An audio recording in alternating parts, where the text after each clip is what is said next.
প্রায় ১২ লক্ষ টাকা ব্যয়ে কোচবিহার পৌরসভার পরিচালিত বাংলা এবং ইংলিশ মাধ্যমের নিবেদিতা প্রাথমিক বিদ্যালয়ের মেরামতের কাজের শুভ উদ্বোধন করতে চলেছেন কোচবিহার পৌরসভার পৌরপিতা রবীন্দ্রনাথ ঘোষ। জানা যায়, দীর্ঘদিন থেকে এই বিদ্যালয়ের মেরামতের কাজ ঠিকমতো হচ্ছিল না।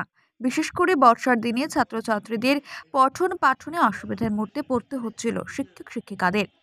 এমন খবর শোনা মাত্রই কোচবিহার পৌরসভার পৌরপিতা রবীন্দ্রনাথ ঘোষ নিবেদিতা বিদ্যালয়টি পরিদর্শন করতে আসেন এবং বিদ্যালয়ের কর্তৃপক্ষকে আশ্বস্ত করেন খুব শীঘ্রই এই বিদ্যালয়ের একাধিক উন্নয়নমূলক পরিকাঠামো বিষয়টির ওপর নজর দিতে চলেছেন কোচবিহার পৌরসভার পৌরপিতা।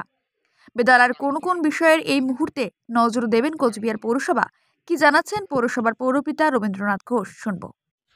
কোচবিহার পৌরসভা পরিচালিত নিবেদিতা যে স্কুল আছে আমাদের, ইংলিশ মিডিয়াম এবং বাংলা মিডিয়াম, এই দুটো স্কুলেরই সংস্কার কাজ শুরু হয়েছে।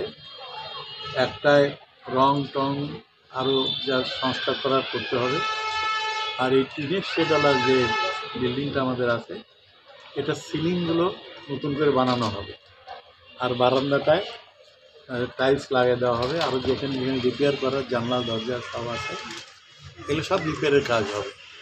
কারণ বাচ্চারা স্কুলে পড়ে, স্কুলটা আরও যাতে সুন্দর হয়, অ্যাট্রাকটিভ হয়, তার জন্য কোচবিহার পৌরসভার পক্ষ থেকে দুটো স্কুলই আমরা সংস্কার করে সুন্দর করে টিন যেগুলো জল পড়ে দু একটা জায়গায়, সেই টিনগুলো চেঞ্জ করে দেওয়া হবে। দিয়ে আবার পরবর্তী সময়ে টিনগুলো সব গ্রিন রং করে, সবুজ রং করে দেওয়া হবে। অর্থাৎ সৌন্দর্যন করার ক্ষেত্রে যা যা করার স্কুলগুলোতে আকর্ষণীয় করে তোলার জন্য যা যা ফ্যাসিলিটিস কম আছে, সমস্ত ফ্যাসিলিটিসগুলো দিয়ে সুন্দর একটা স্কুল করা হবে।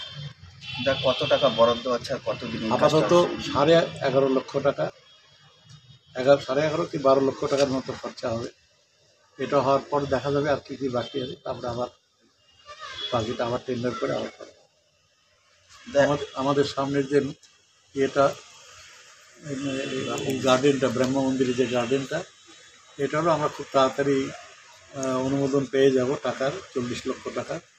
এই বাগানটাও সাজানো হলে স্কুল আর বাগান মিলে এখানে একটা ছোট্ট একটা মানে পর্যটন কেন্দ্রের মতোই হতে পারে।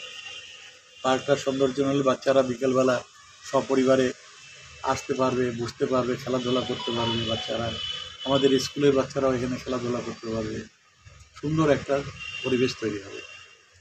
Bureau news, ABN 24x7। পরবর্তী আপডেট পেতে নজর রাখুন আমাদের ইউটিউব এবং ফেসবুক পেজে।